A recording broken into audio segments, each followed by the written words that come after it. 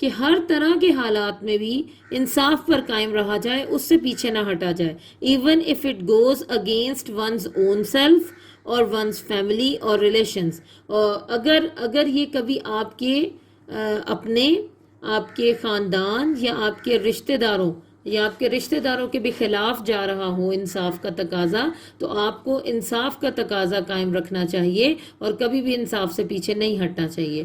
All of his life حضرت محمد صلی اللہ علیہ وآلہ وسلم judged other people's affairs with justice and told his companions to be just.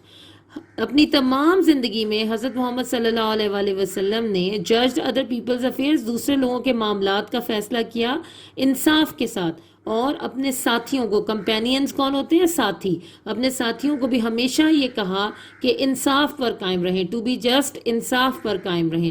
It is reported by حضرت علی رضی اللہ تعالیٰ عنہ دیٹ اللہ's رسول صلی اللہ علیہ وآلہ وسلم said to him, یہ بتایا جاتا ہے کہ حضرت علی رضی اللہ تعالیٰ عنہ نے یہ کہا کہ اللہ کے رسول صلی اللہ علیہ وآلہ وسلم نے ان سے کہا, when two men come to you for judgment, اگر تمہارے پاس کبھی دو لوگ آئیں فیصلے کے لیے, never decide in favor of one without hearing the arguments of the other, کبھی بھی کسی ایک کے حق میں فیصلہ نہ کرو دوسرے کی دلیل یا آرگومنٹس, دلیل سنے بغیر.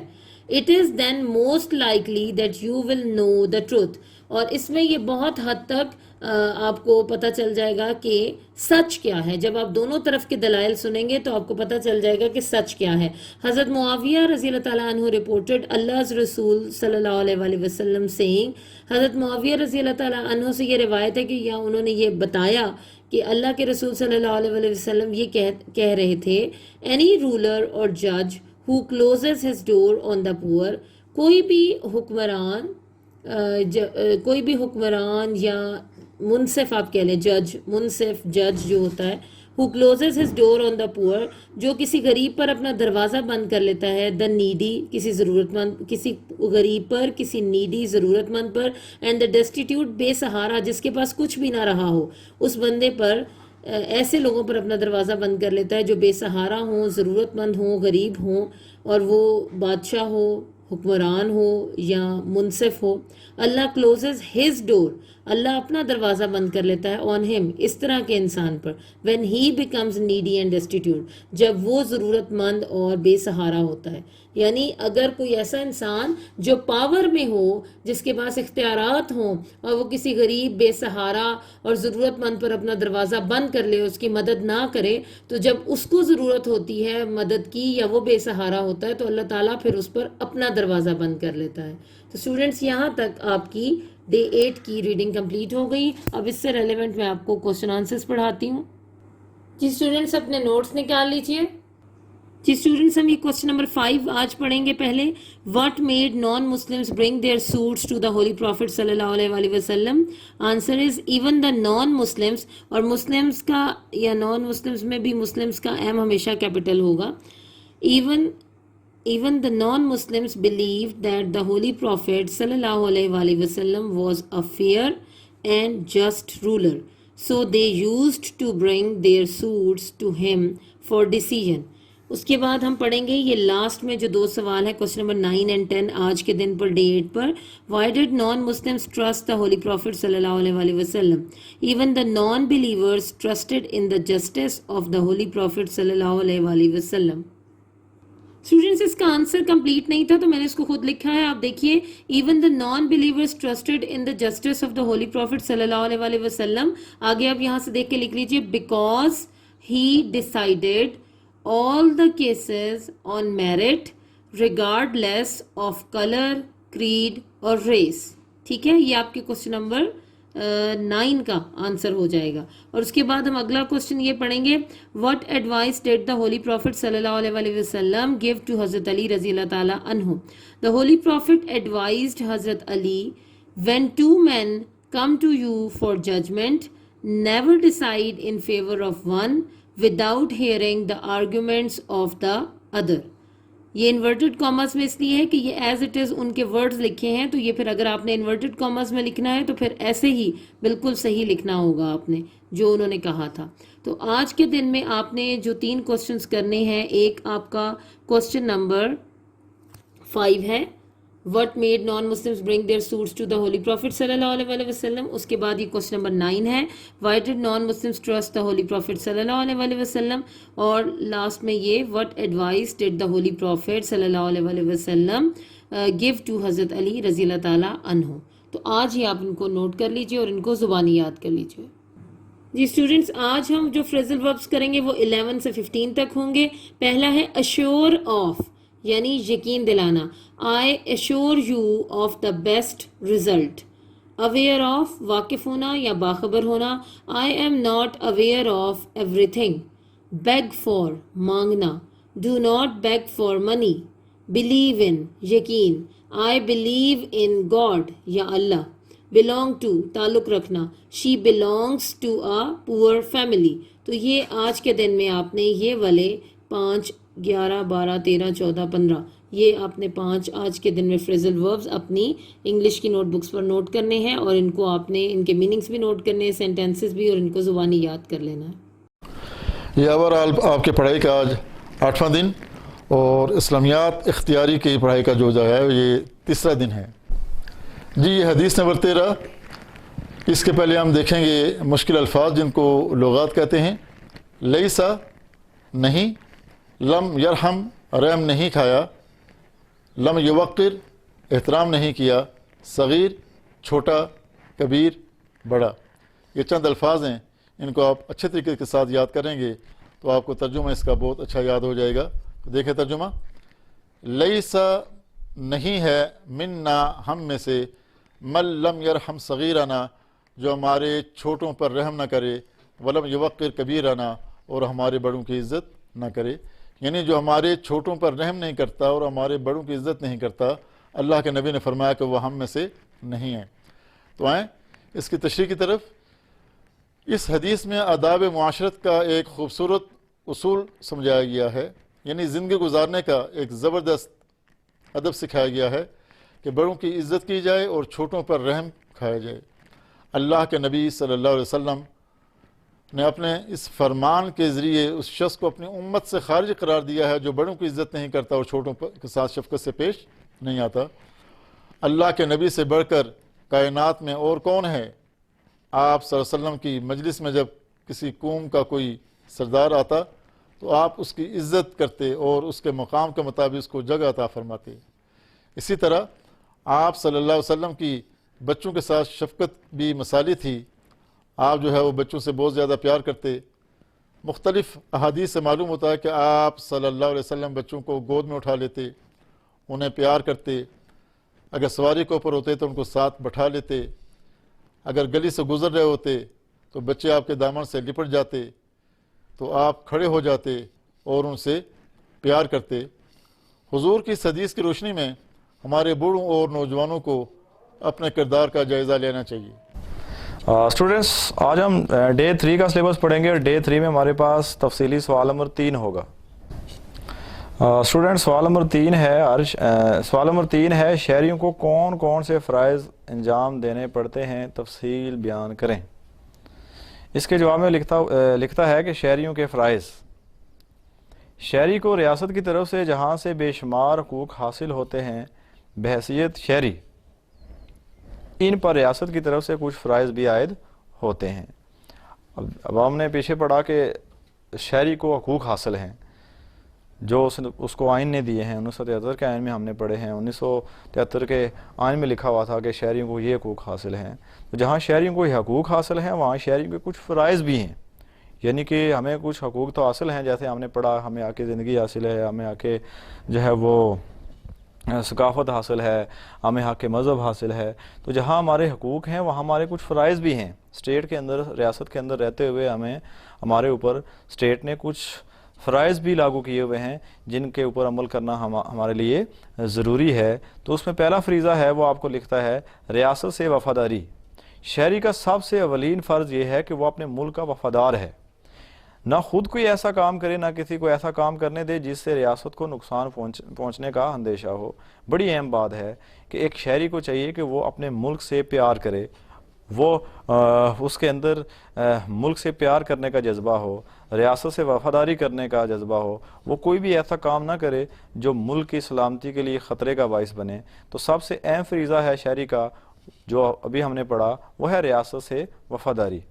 دوسرا پوائنٹ ہے قانون کی پابندی۔ یہ بہت بڑا مسئلہ ہے، ہم کہہ سکتے ہیں کہ پاکستان کا بڑا مسئلہ ہے۔ پچھلے لیکچر میں نے بات کی تھی کہ پاکستان کا اس ٹائم جو سب سے بڑا مسئلہ ہے وہ یہی ہے کہ ملک ریاست کے جو شہری ہیں، جو ملک پاکستان کے شہری ہیں، وہ قانون کی پابندی نہیں کرتے۔ یہ پاکستان کا سب سے بڑا مسئلہ ہے۔ تو ہمارے فرائض میں یہ لکھا ہوا ہے کہ شہری کا یہ فرض ہے کہ وہ ریاست کے قوانین کی پابندی کرے، قانون توڑنے سے باز رہے، کیونکہ قوانین شہریوں کی فلاح و بہبود کے لیے بنائے جاتے ہیں۔ تو پاکستان کے جو شہری ہیں وہ قانون کو توڑ کر فخر محسوس کرتے ہیں، جو بہت بڑا آپ کہہ سکتے ہیں کہ ریاستی جرم کرتے ہیں، اور پھر وہ فخر بھی کرتے ہیں۔ یہ پاکستان کا بہت بڑا مسئلہ ہے۔ ہمیں ہمیشہ ریاست جو پاکستان ہے اس کے جو قوانین ہیں ان پر عمل کرنا چاہیے، اور کبھی بھی قانون کو نہیں توڑنا چاہیے۔ آگے لکھا ہوا ہے احکام سے تعاون۔ شہریوں کا یہ فرض ہے کہ وہ سرکاری احکام سے مکمل تعاون کرے۔ اگر وہ کسی قسم کی قانون شکنی یا بدعنوانی سے آگاہ ہو تو فوری طور پر احکام کو آگاہ کرے۔ ٹیکسوں کی ادائیگی۔ روپے پیسے کے بغیر حکومت کا نظام نہیں چل سکتا۔ ریاست یہ رقم شہریوں سے ٹیکسوں کے ذریعے حاصل کرتی ہے۔ ہر شہری کا یہ فرض ہے کہ حکومت کی طرف سے عائد کردہ ٹیکسوں کی پوری ایمانداری کے ساتھ بروقت ادائیگی کرے، یعنی کہ ہمارے اوپر جو ٹیکس لگائے جاتے ہیں یہ واجب الادا ہوتے ہیں۔ ایک شہری کا یہ فرض ہوتا ہے کہ اس کے اوپر جو لگائے گئے ٹیکس ہیں ان کو وہ ادا کرے۔ آگے لکھا ہوا ہے ووٹ کا صحیح استعمال۔ ووٹ ایک مقدس امانت ہے۔ شہریوں کا یہ فرض ہے کہ اپنے ووٹ کا صحیح استعمال کریں۔ اگر برے لوگوں کو ووٹ دیں گے تو بری حکومت وجود میں آئے گی، اس لیے ووٹ کا استعمال سوچ سمجھ کر کرنا چاہیے۔ یہ بھی بڑا اہم پوائنٹ ہے جس میں وہ لکھتا ہے شہریوں کے فرائض میں کہ ووٹ کا صحیح استعمال بھی ہمارا اہم فریضہ ہے، اور ووٹ امانت ہے، حکومت ریاست کی امانت ہوتی ہے۔ اس لیے ہمیں چاہیے کہ اس کا بڑا سوچ سمجھ کے استعمال کرنا چاہیے، کیونکہ ہم جس قسم کے بندے کو ووٹ دیں گے اس قسم کا ہم حکمران جو ہے وہ اپنے اوپر مسلط کر لیں گے۔ اگلا پوائنٹ ہے تعلیم۔ تعلیم ترقی کا بنیادی زینہ ہے، اس سے سیاسی شعور اور کردار میں پختگی آتی ہے۔ اس لیے شہریوں کا یہ فرض ہے کہ وہ عام تعلیم کے علاوہ قرآن و حدیث اور جدید ٹیکنالوجی کی تعلیم کے زیور سے بھی آراستہ ہوں۔ ضبط نفس۔